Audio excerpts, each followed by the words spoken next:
I know that writing as an activity kind of sounds a little bit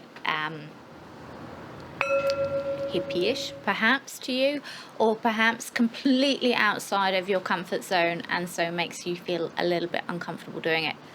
Well, that's exactly why it's a good thing. And if you are having that reaction to the suggestion of writing, then this is exactly for you. It's going to do you probably the most benefit. Okay, fine. They win. Writing every day in a journal is another great way of not just keeping track of your thoughts, but it allows you to take everything that's in your head and put it in a book.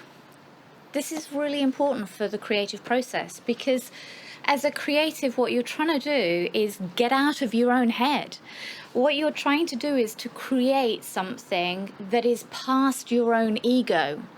Very often when I'm stood at a photography set, the best thing that I can do to get into flow is to forget myself.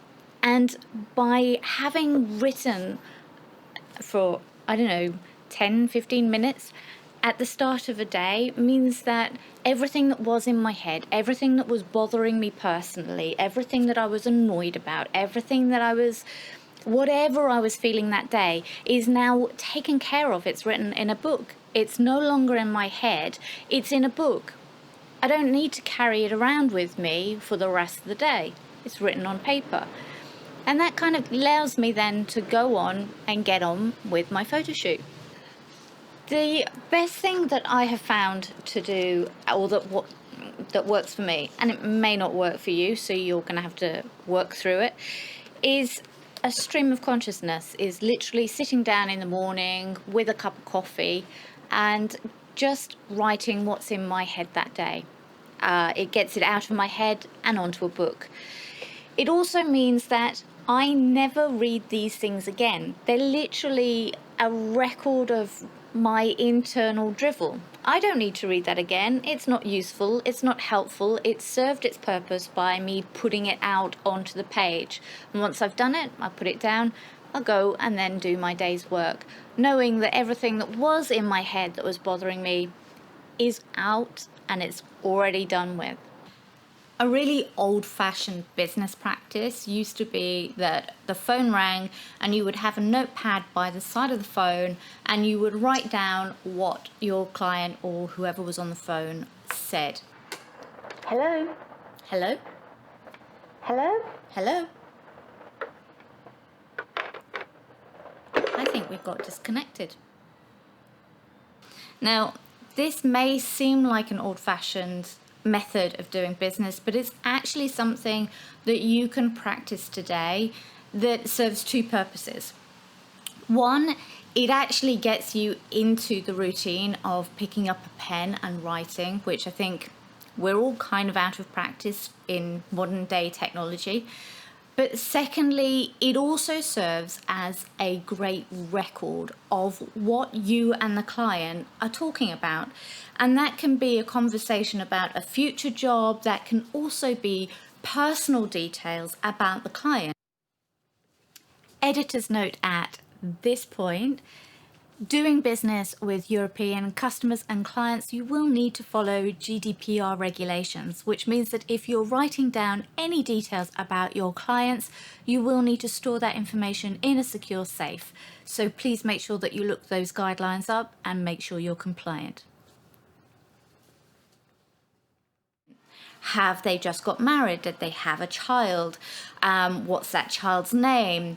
What's their favorite flower? There are so many details that are dropped into conversations that if you have a pen and a paper and you record them as you go, it means that next time you speak to that client, before you do, you go back through your notes and you check off some of those personal details so that when you pick up the phone again, you have something to talk about. And it will always make a personal impact on the client to be able to bring something personal into that conversation.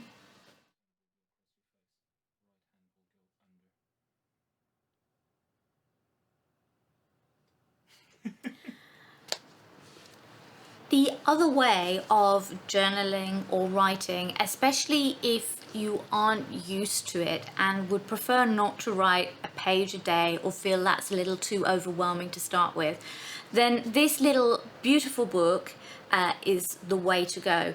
It's a book called One Line a Day, and it then creates a 5-year memory book. What it is when you open it and you find the date. So I would find the date in my book, and then it has a space for writing the year, and the year that I'm in currently is 2020. The year 2020 I'd write it in, and then I can write in up to a paragraph, which is, you know, the equivalent of a tweet, of perhaps an idea that I've had that day.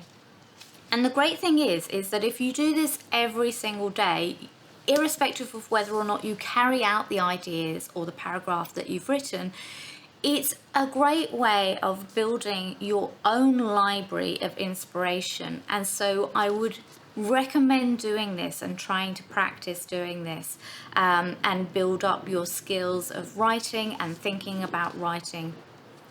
In a really, in a really cute way, might be an heirloom, you never know.